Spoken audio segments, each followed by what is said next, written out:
Bismillahirrahmanirrahim. Assalamualaikum warahmatullahi wabarakatuh dan salam sejahtera buat kita semua. Jadi pada mata kuliah pengantar bisnis digital ini sekaligus pertemuan perdana kuliah di Prodi Bisnis Digital FEUNM akan dikemukakan beberapa hal penting berkenaan dengan apa sih sebenarnya bisnis digital, skopnya bagaimana, luarannya seperti apa yang diharapkan, sampai kepada topik-topik apa yang akan dibicarakan pada mata kuliah ini sekaligus sebagai pengantar dari seluruh mata kuliah inti yang akan diberikan pada prodi ini. Jadi mata kuliah ini sebenarnya seperti orientasi training ya, kalau pada sebuah pelatihan. Jadi ini semacam pengantar sebagai pintu masuk di prodi digital. Jadi ekonomi digital awalnya itu mengubah perilaku orang, mulai dari perilaku berinteraksi, perilaku produksi, sampai kepada mengkonsumsi suatu barang. Yang efeknya nanti itu akan mengubah mindset para pebisnis, mengubah mindset para pengusaha, mengubah mindset para pengambil kebijakan. Jadi ekonomi digital ini dianggap sebagai mendistrupsi atau merusak ya, tapi merusak dalam tanda petik, merusak atau memaksa kita untuk melakukan perubahan-perubahan yang mendasar pada segala aktivitas kita, termasuk dalam melakukan bisnis. Misalnya di fase awal dulu waktu saya masih menggeluti percetakan ya, yang masih manual, itu ordernya baik karena teman ke teman, tapi karena makin ke depan kita tinggal promosi melalui medsos dan jejaring-jejaring yang kita miliki. Dan di situ juga dengan kesibukan yang berkembang yang makin banyak, akhirnya saya mengurangi hanya mengambil pada sisi desain sampai kepada proses editingnya, finishingnya itu saya bagi ke teman yang lain. Itu proses-proses bisnis yang sebenarnya dengan digital ini kita bisa manfaatkan apapun profesi kita. Jadi yang betul-betul mau fokus pada bisnis digital oke, yang menjadikan sebagai pekerjaan sampingan juga boleh. Jadi itu kan merubah mindset kita. Jadi ada mindset digital nantinya. Ini ada mata kuliahnya, ada di topik-topiknya juga akan di-include-kan bahwa merubah mindset ini bukan persoalan mudah. Kalau diperhatikan di bukunya Carol Dweck yang kita jadikan sebagai referensi utama di dalam bicara tentang mindset, mindset itu berkaitan sistem kepercayaan. Jadi meskipun misalnya ingin merubah pengetahuan, keterampilan, sikap, tapi dasar dari sebuah mindset itu adalah belief, ya. Jadi sistem kepercayaan yang yang dijadikan dasar utama. Nah, sistem kepercayaan inilah yang akan mengubah semuanya ini, akan merubah sikap, merubah pengetahuan seseorang, dan mengubah nanti keterampilannya. Banyak orang yang bisa berubah itu kan hanya melihat suatu hal yang sederhana, yang itu menjadi inspirasi dia sepanjang hidupnya. Jadi mindset itu sekaligus berkaitan dengan mental kita, sistem kepercayaan kita. Jadi kalau mindset kita terbuka, maka kita akan mudah berinteraksi dengan pengetahuan-pengetahuan baru, dengan orang-orang baru, dan lain sebagainya. Nah, itu berkaitan dengan mindset digital ya, yang diadaptasi nanti ke model digital. Jadi mindset tadi itu berkaitan sistem kepercayaan yang akan mengubah ini. Nah, disandingkan dengan digital, ya pasti berkaitan dengan dunia teknologi. Banyak orang mengira bahwa di digital itu tidak ada yang ketahui, padahal apapun seluruh interaksi kita sebenarnya itu terekam. Di Telkomsel kalau misalnya menggunakan operator Telkomsel akan terekam semua, kita punya data digital di sana. Begitu juga misalnya kalau menggunakan Indosat dan lain sebagainya. Jadi bisa dikatakan bahwasanya tidak ada yang rahasia di dalam dunia digital itu, semua terekam. Nah, mindset itu yang penting kita sadari, yang memungkinkan kita untuk bisa eh, berperilaku, bermedsos menggunakan teknologi secara bijak. Nah, oke. Lalu pertanyaan mendasarnya adalah apa sebenarnya dan bagaimana itu bisnis digital? Banyak orang yang bertanya ke saya, apa itu lagi bisnis digital? Apa bedanya dengan bisnis konvensional? Apakah nanti mahasiswa diajarkan membuat aplikasi dan lain sebagainya? Nah, pertanyaan-pertanyaan begitu akan kita jawab pada kuliah kali ini. Lalu dari mana kita mulainya? Kita mulai dari profil kita, lulusan. Jadi di profil lulusan itu di website kita yang masih di Fakultas Ekonomi, jadi profil lulusan itu diharapkan menguasai menjadi analis data science. Kenapa data science itu penting? Ya, data itu menjadi faktor produksi saat ini yang paling utama. Jadi kalau dulu misalnya faktor produksi itu adalah tanah, ya, gedung-gedung, modal. Saat ini data menjadi faktor produksi yang bisa dikatakan dominan. Jadi data ini harus kita pahami betul bagaimana ekosistemnya, bagaimana cara memperolehnya, mengolahnya, memvisualisasikannya. Nah, ini akrab disebut dengan analis data science.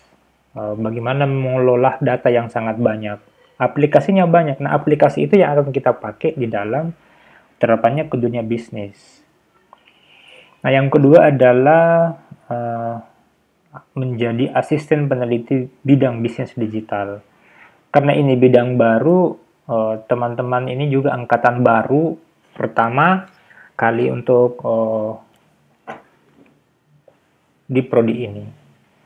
Jadi ini masih sangat langka orang yang bisa kita temui yang memahami betul siklus bisnis digital dan bagaimana caranya.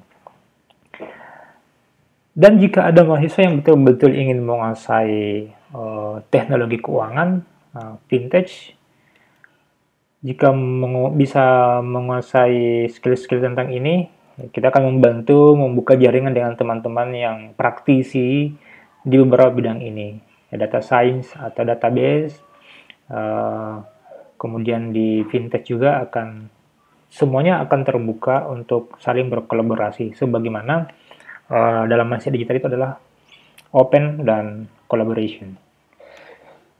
Nah, jika sekali lagi ada yang betul-betul ingin terjun ke dunia bisnis digital, ya akan diberikan beberapa pengetahuan-pengetahuan dasar dan praktik cerdas, dan akan sharing dengan beberapa praktisi yang sudah leading duluan di dalam bidang bisnis ini.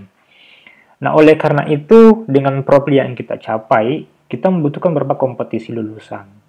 Yang pertama itu adalah lulusan kita atau mahasiswa kita itu setidaknya memiliki growth mindset yang bagus. Jadi terbuka dan adaptif. Kita tidak alergi dengan pemikiran-pemikiran baru. Bahkan kalau ada yang baru, kita mempunyai rasa ingin tahu yang tinggi. Apa sih itu? Kenapa bisa begitu dan seterusnya. Jadi tidak boleh tidak boleh mengaku. Jadi growth mindset itu mengajarkan kepada kita untuk open mind. Tidak boleh kita merasa bahwa kita yang paling cerdas, yang paling jago, dan seterusnya. Nah, jadi dibutuhkan juga kecerdasan keterampilan. Jadi ada internalisasi dan eksteriorisasi pengetahuan dan keterampilan. Jadi kecerdasannya itu bukan dimiliki sendiri, keterampilannya juga dimiliki sendiri. Jadi ada orang yang barangkali bisa belajar dengan melihat tutorial. Ada orang yang bisa belajar nanti dia melihat, baru dia bisa tahu, melihat secara nyata, praktis, berinteraksi langsung.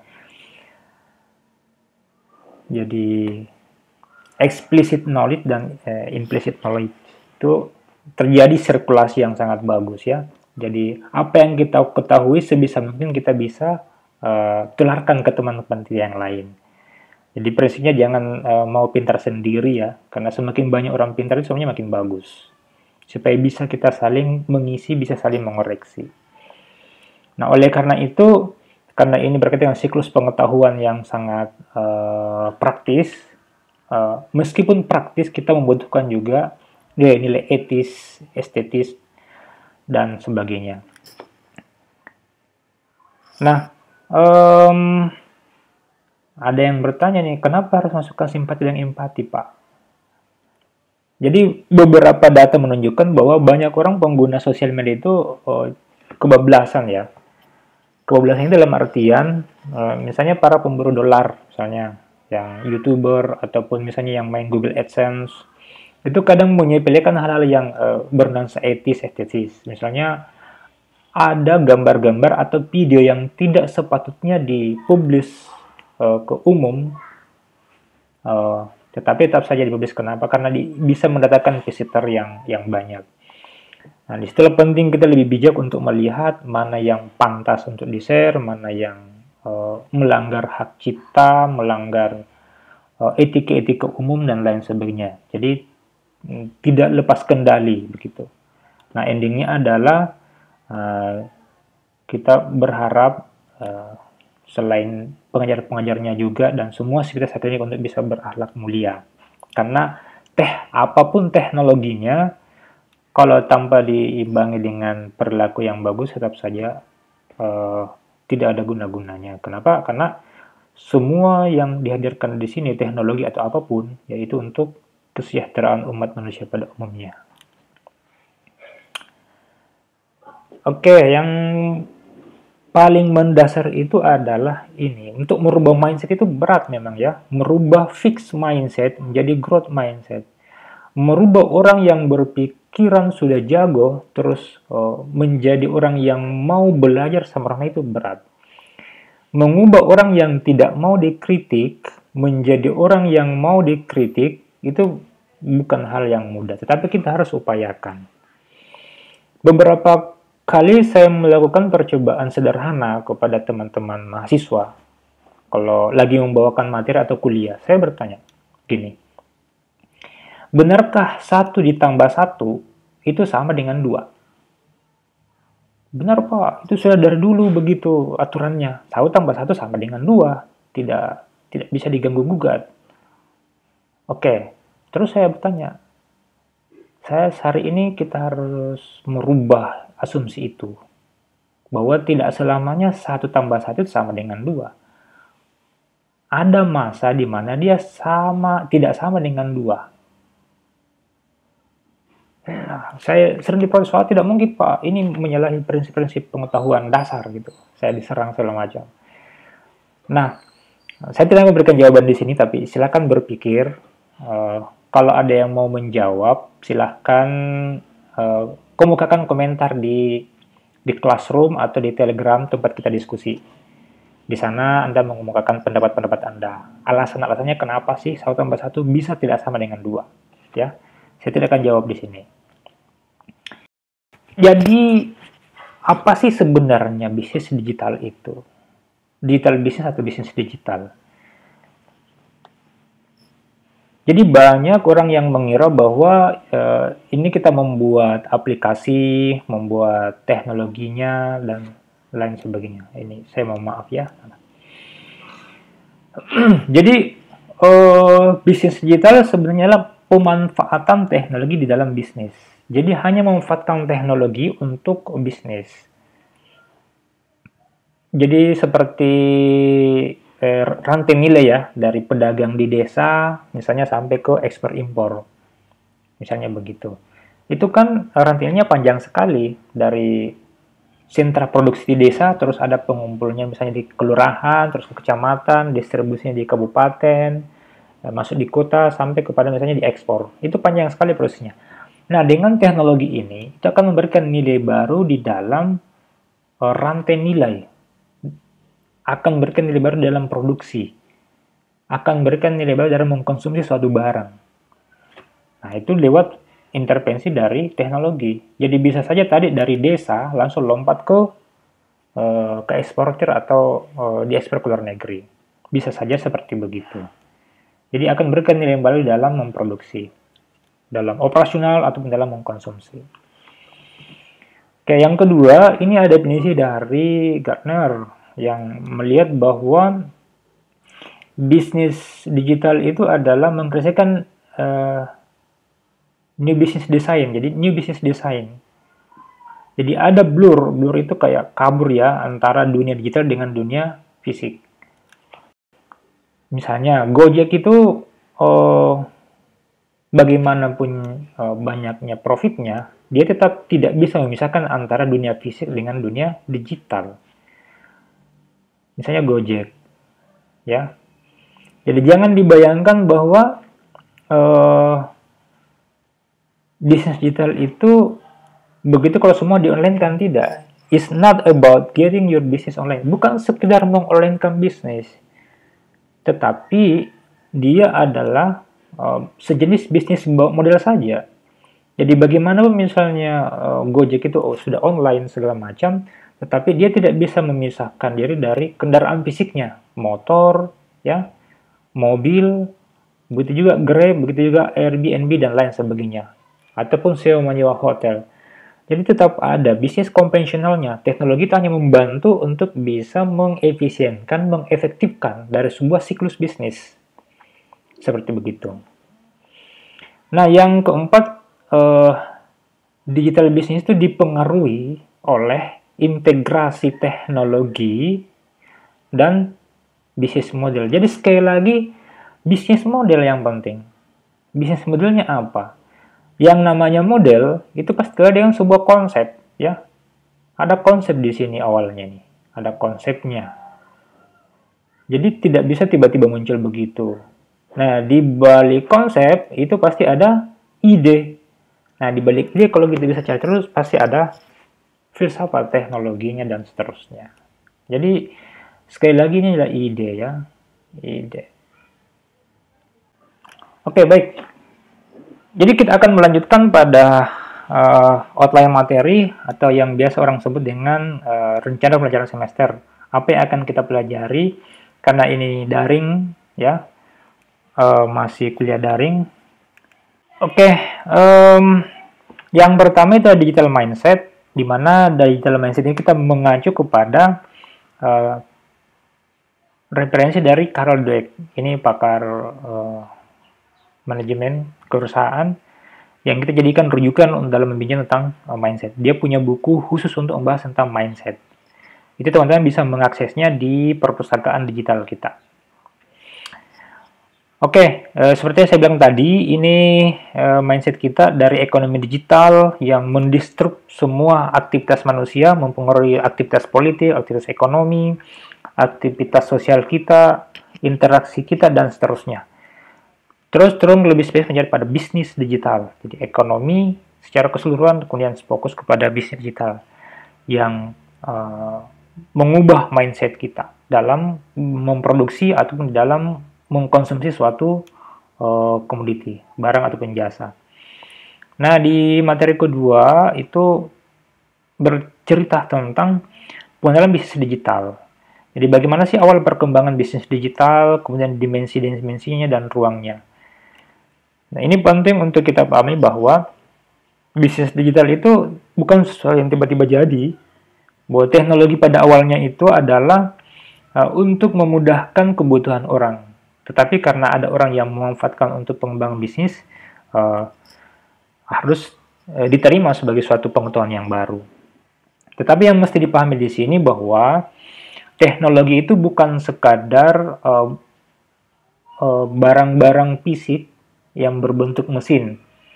Teknologi itu bisa juga dimaknai sebagai non-empiris. Jadi teknologi itu bisa empiris, bisa non-empiris. Itu akan dibahas lebih luas dalam filsafat teknologi. Jadi filsafat teknologi punya materi-materi seputar itu. Supaya tidak terjebak saja memahami bahwa teknologi itu yang berbentuk fisik semua, tidak. Cara kita berpakaian yang dulu menggunakan karung goni misalnya terus berkembang, itu juga teknologi. Jadi ada empirisnya, ada kebudayaannya. Jadi sekali lagi teknologi itu adalah sebuah proses berkebudayaan karena dia punya proses, maka pasti dia punya awal dan evolusinya seperti apa menjadi elektronik bisnis. Nah, seperti begitu ya. Terus yang ketiga itu tentang konsep bisnis digital. Di sini akan dikemukakan berbagai model-model bisnis digital. Kita bisa belajar kepada model-model yang orang telah bangun sebelumnya, dari situ kita mengambil. Jadi prinsip di sini mengapa penting memahami model-model adalah ada prinsip ATM, ya. ATM bukan ATM yang ini ya, yang dipakai transfer uang. ATM itu prinsipnya adalah amati, tiru, dan modifikasi. Apalagi saat sekarang ini pengetahuan sangat banyak, transfernya begitu transparan, yang berhasil itu adalah yang bisa memaksimalkan konsep ATM tadi dengan bagus. Amati, tiru, dan modifikasi.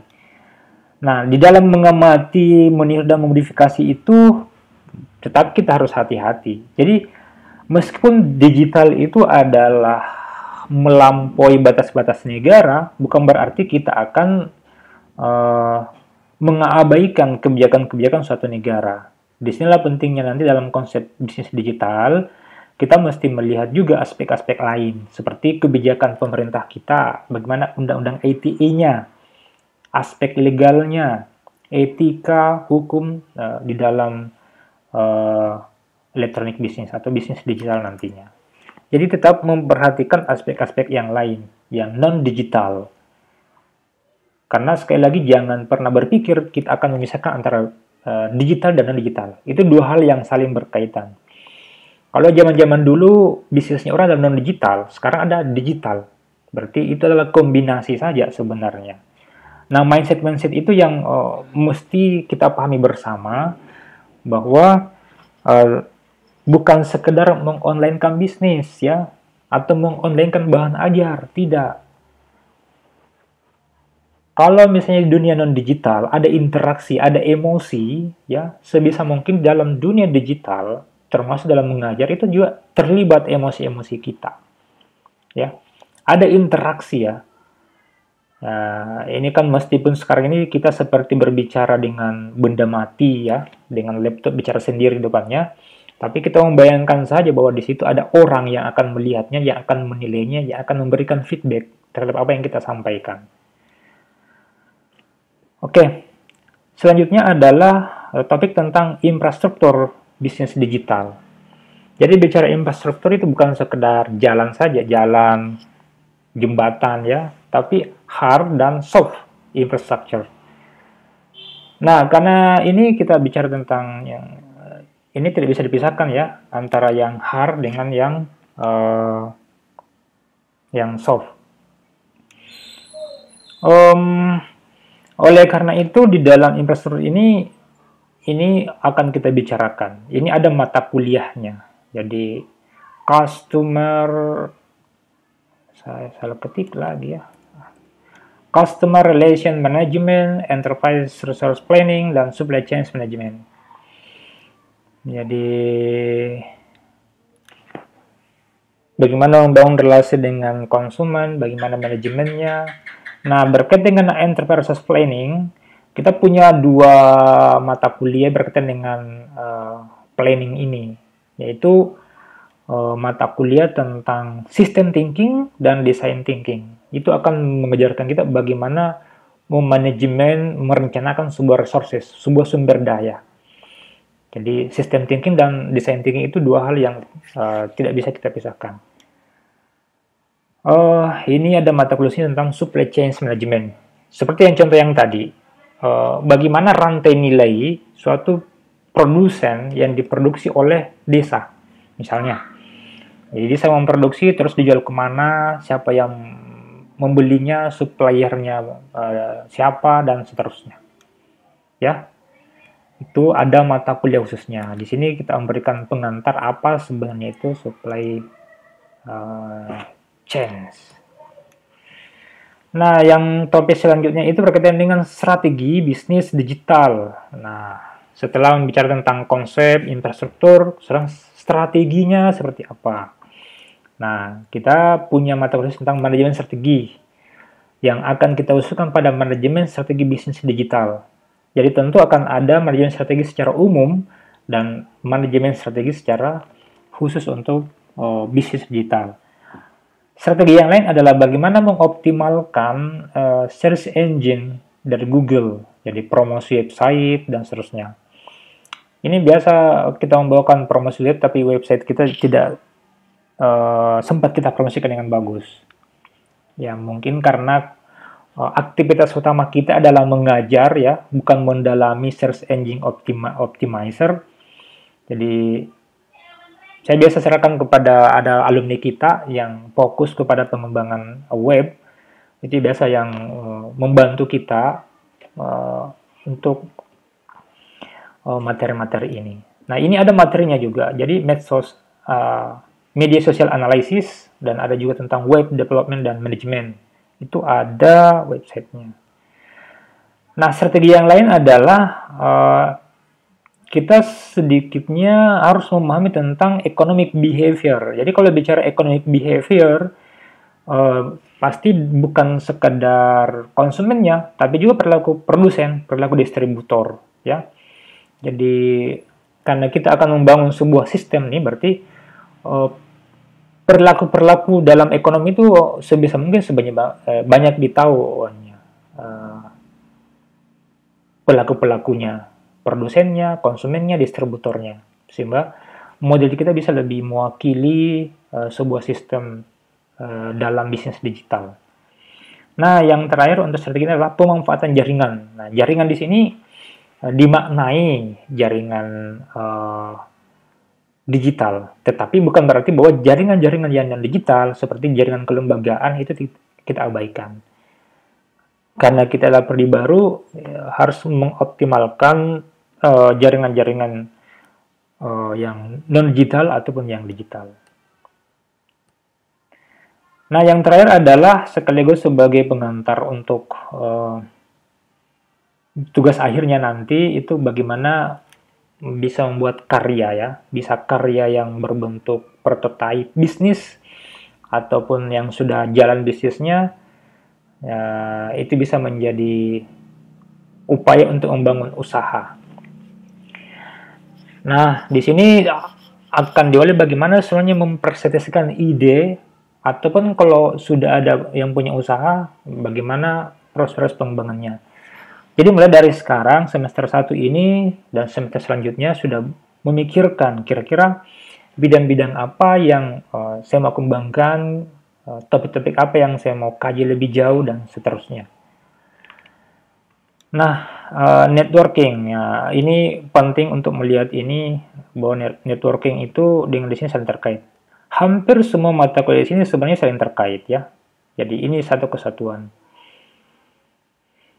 Nah, yang terakhir itu adalah dalam membangun usaha kita mesti juga mengetahui tantangannya, peluangnya, masalah yang dihadapi. Oleh karena itu, mata kuliah dasar di ekonomi tidak bisa kita tinggalkan, kayak mikro dan makro. Dan manajemen akuntansi itu adalah tools dasar kita yang akan kita gunakan, yang akan kita sandingkan dengan perangkat-perangkat teknologi yang lain. Oke, saya kira ini sebagai pengantar perdana mata kuliah kita. Mudah-mudahan referensi-referensi bisa dicari sedari awal di perpustakaan kita. Saya kira demikian untuk sementara, namanya pengantar. Mudah-mudahan betul memberikan pengantar dan pengetahuan awal tentang apa itu bisnis digital, apa-apa yang dipelajari, dan muaranya kemana. Demikian, billahi taufiq wal hidayah. Wassalamualaikum warahmatullahi wabarakatuh.